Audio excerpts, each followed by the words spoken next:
Welcome everyone, this is Pilot Needles and you're listening to LOTRO Players News, where we take a look at latest in LOTRO and hear LOTRO players. And this week I'm joined by Cinders Hello. and Sanswinda. Hello, everybody. Hello there.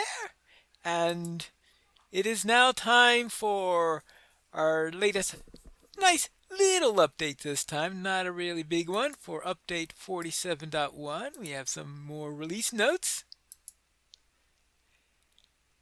And this was released on Wednesday, March 11th, 2026. This is 47.1 Folly of the Kings Patch 1. Of special notes, 10 new missions and delvings are available at Merjala. Visit Varadar in Adagim and Jurlar in Zajana within Kijan to pick up new missions to conquer fresh challenges in Merjala. Each mission giver has 5 new missions available. Missions in Adagim and Kijan are now split over 2 days. Come back the next day and see a different set of missions. And that last clause there is an absolute and complete lie because it's stuck. No simple way about it. It is every day I go there, it has the same 5 missions.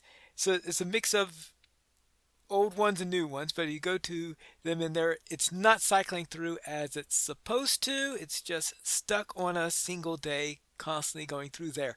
So as a result, there, don't bother going back every day until the next time they have a patch where hopefully they will give it a little kick in the side and be able to get that to operate properly. Maybe they're checking the year instead of the day or something like that when they're doing the missions. Anyway, right now, it's stuck on the same 5 missions all the way through. And I'm hoping that there'll soon be an update in order to address that particular one. For Monster Player Rewards, Season 6 is now available. Beginning with Update 47.1, Monster Player Reward tracks will be extended to a 3-month duration, and moving forward, the Monster Player Rewards timing will coincide with the Legendary Items Reward track. The Season 6 tracks will be available to complete through June 2nd, 2026. You will still need to unlock the Monster Player Rewards track with the LOTRO store, and active VIP members will receive a 50% discount in this track. You can read more about these adjustments in LOTRO.com. Also, new quests for the Spring Festival. Everyone is invited to celebrate the return of the spring and the hobbits of Clegor in Swanfleet as they enjoy the Daffodil Days event. There you will find new festival quests with their own daily and weekly wrappers that can be advanced in tandem with the main Spring Festival wrappers.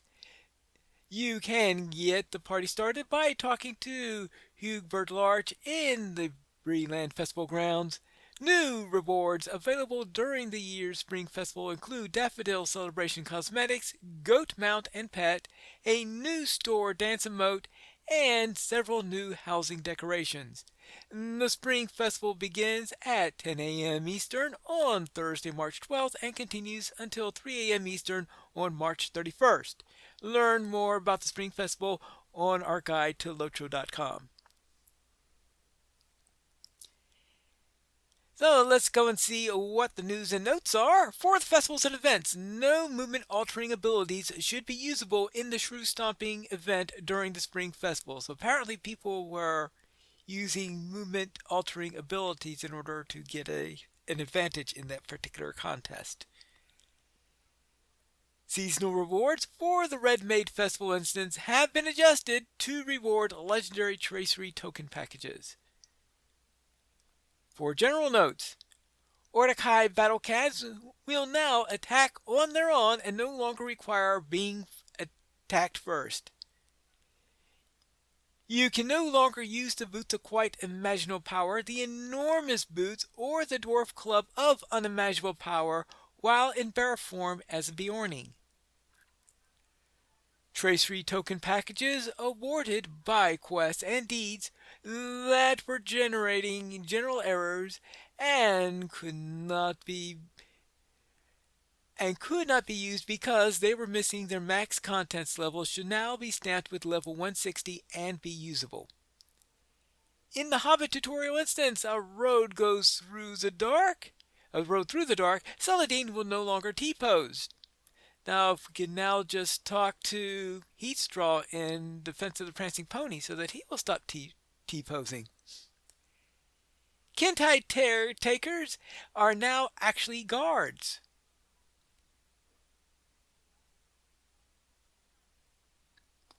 Weren't they guards before? So, not too sure what that one means. I don't know if they were specifically called guards, Well, no, they're but I would called guess, caretakers, I think, but yeah, they may have used the names, but I don't know. I haven't paid that much yeah. attention, honestly. We just know no matter what name they currently have or whatever title they have, they still will kill you if you're too low a level. All festival banners, static and housing decorations now used to correct appearance.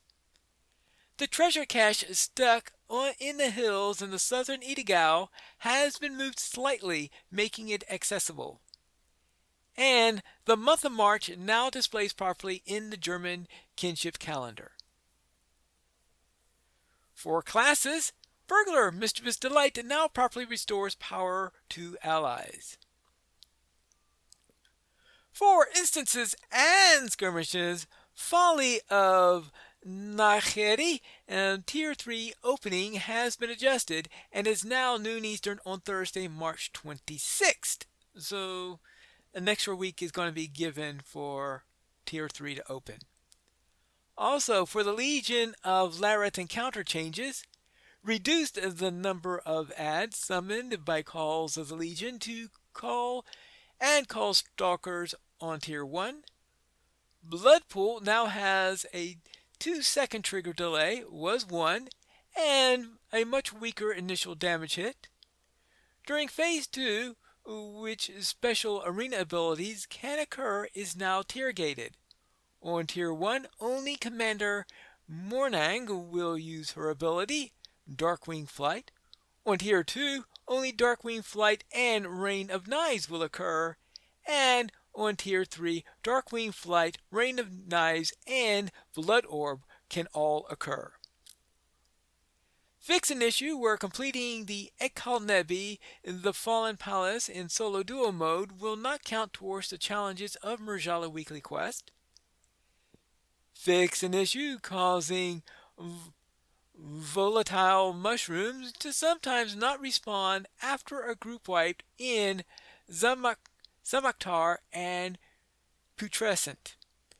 And in the Wailing Hold, the effects of smashed bones were not stacking correctly. This should now be fixed. For Monster Play, consumable items purchased with Marta at Outpost now stack to 30 in your inventory.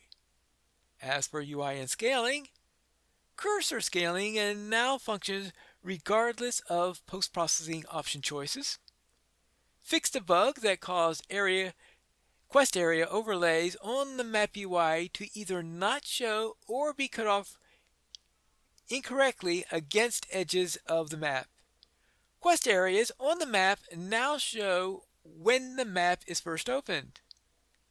Fixed a bug that caused the character panel contents to incorrectly scale outside the panel, and fixed a bug that caused skill and trait tooltips to sometimes resize or rescale incorrectly. And those are all of the updates for update 47.1. Alright, any comments on any of that? Nope. Okay. Then let's head out to the Spring Festival. As I said before, the Spring Festival is now active. Alright, I'll say through March 30th, which means, of course, when I say through March 30th, that means it'll cut off at 3 a.m. on March 31st. U.S. Eastern Time. So therefore, we have the Spring Festival is now active and is through the end of March. Now, have either of you two had an opportunity to do the Spring Festival yet? I I have have not not. yet. Okay, I did go to Klager and I did do a round of the new quests there. They are, as you would expect in Klager, sort of Hobbit style quests where you're going around doing finding missing things and basically collecting things in town all over the place and making deliveries and such things. The type of things that you would expect to have in a Hobbit area based festival questing. And I am concerned though about the daffodil banners in there because they looked vaguely like the skirmish banners before you take over the control point. So you have those red banners showing that they're in the hands of the enemy still. And that's where I found them to be there. I was expecting, well, something with daffodils on it, maybe? Just a thought. Also, we had this week a video by Scenario and Orion. They called it We Have a Casual Stroll. And this was through the Hadakali Fells, which is the new area that is going to be opened up when we have Update 48. And I say 48, Update 48 apparently is not all that far away because Update 48 is also going to be including the anniversary. So that means it'll most likely be released at some point in April.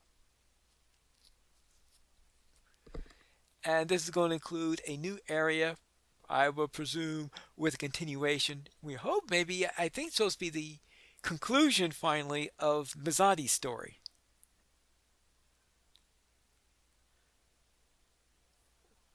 So, any comments on that? All right. We do have a link to the YouTube video in the show notes. So, let's go into our store sales. Cinders, what's on sale this week? On sale this week, you can get 15% off of character slots, veteran status, stat packages, and XP boosts through March 19th. There is also a weekly coupon for dye that is black with the coupon code Dark Corner Club, all one word, now through March 19th as well. All right. Then, let's head into our week in gaming. And Cinders, what were you up to? Well, I didn't have a super active week, but I did get to do some PvP in ESO on Sunday morning. And I learned to use the armor with the help of Pine Leaf and Sanswinda, and promptly undid all of my hard work equipping my character about an hour before the run started, and had a momentary lapse of panic because I was like, how do I use this? And they're like, oh, you just load what's there. And they forgot to mention you're supposed to save what you have before you mess with anything. And so my character went from being fully equipped with all of the stats and skills to wearing her underclothing less than an hour before the run. So I had to scramble to re-outfit her, respend trait points, respend all of those things, and get her to the right place. So I have since learned always save before you make the change. So when I made the second outfit for PvE, I made sure I saved what I had and started from there. Then I did the Monday night run in Lotro with the guys, and I think we're actually almost done with the angle of Mathifel. At least I think that's what it is. Whatever the angle is, we're almost done with it.